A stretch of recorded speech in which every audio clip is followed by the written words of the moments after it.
Sailing has been my long time passion since I was a kid, and I made my first dhow while I was in school. So for me to start this recycled plastic flip-floppy project is to make people understand how problem of this plastic is affecting our world, is affecting our mother body, is affecting ourselves. So we need to make a change. The Flipflopi project was born on the Lamu archipelago. It's a beautiful set of islands on the Indian Ocean. The initial idea was to build a boat out of recycled plastic, the first recycled sailing dhow. And it's a positive story born off this continent that has global implications. This is our first prototype boat, recycled plastic dhow. This is a pure recycled plastic which we collected in our beaches and our environment and recycle them and make the lumbers and put them in the dhow. Ribs, planks, the keel, everything is recycled. Now this boat, we went on expeditions and it basically had a domino effect on many things, and it created not only the movement but led to creating the whole waste management on this small set of islands here, but also a training center, research-driven innovation on plastic.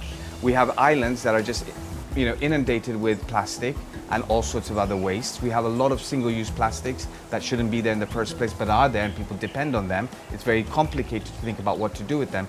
So by us building the boat and wanting to do it properly, it means that we have to do it properly right from the beginning. And the beginning essentially is avoiding it ending up in the open areas, oceans, dump sites, being burnt in the mangroves. How do we stop that happening? So Flipflopi is a circular economy project, and what we're attempting to do is work with shoreline communities to help understand how they can deal with plastic pollution problems. And that requires looking at the entire value chain. So that requires collection or recovery of plastic from the ecosystem, mangroves and beaches, processing here at our facility, and then adding value. You can see this area could be a lot of new mangrove seedling coming up, but they cannot grow it anymore because all the ground is being covered by plastic. Single-use plastic for the ice cream, water bottles. The most are the single-use plastic. Lot of Coca-Cola pieces, sodas, because every mangrove it produces hundreds of seedling, but when they shoot down, if the area is dirty, is covered with plastic, nothing is coming up. The moment it dies, the mangrove is the end of it. It's not that people want to just throw these things out. They don't have a choice. And let's start by really confronting what that means. When it's ending up in our mangroves, yes, there might be some open dumping from the local villages, etc. But this is the open ocean, and we all know it now. There are gyres the size of, Texas that are out there in the Pacific Ocean. How did it end up there in the first place? You can't decouple it from the social injustice that it exposes you to. The Lamu archipelago reveals the state of humanity in many places. Just because you don't see it, it doesn't mean the problem doesn't exist. So there's a triple planetary crisis that the UN defines as the challenges caused by climate change, biodiversity loss, and environmental pollution. And I see plastic waste at the intersection of all of that, and the Lamu ecosystem at the intersection of that.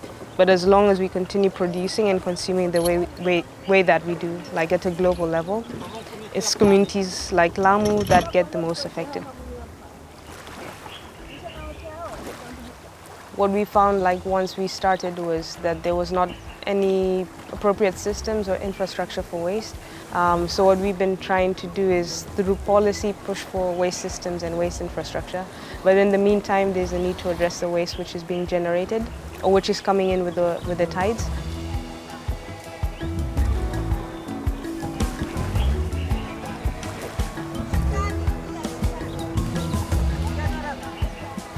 So we're incentivizing recovery. So basically, then we'll pay according to the kilograms of the plastic. And it's just a way to incentivize the continuous collection, continuous cleanups. So often you will find there's like people have been collecting a lot in different areas, but they haven't gotten yet the knowledge on how to separate it, and maybe it's too much to actually bring it here first. So we send our people out there to actually sort the plastic, which is sort of a double good effect, because it makes sure that the plastic, when it comes here, it's already sorted, and it builds capacity on the other side, that the groups actually know how they can now continue collecting the plastic, so they learn also about the types and how to separate it.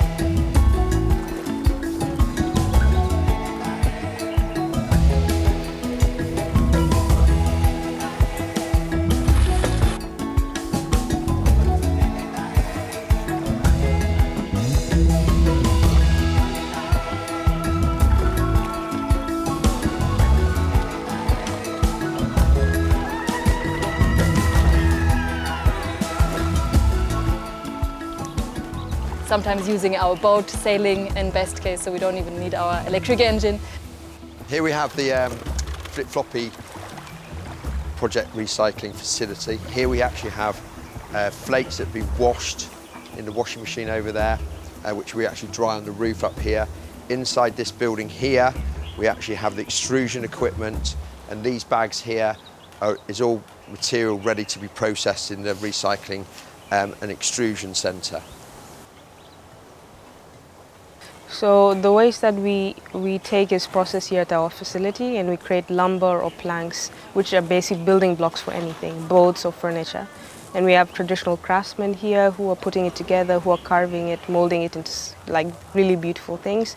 But we also have like a younger generation of students who are learning from them, and learning not just the craftsmanship itself, but the theory on circular economy and how that combines into what we're doing. So understanding the cause and also the solution.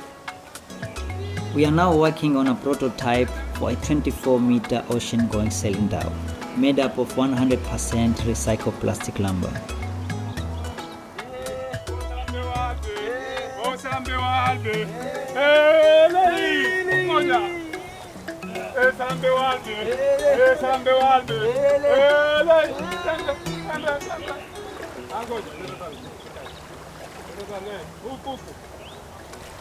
Seven years ago, this was the kind of recycled plastic which we have been making, and our trial of the first recycled dhow, and it has a lot of effect of big bubbles inside.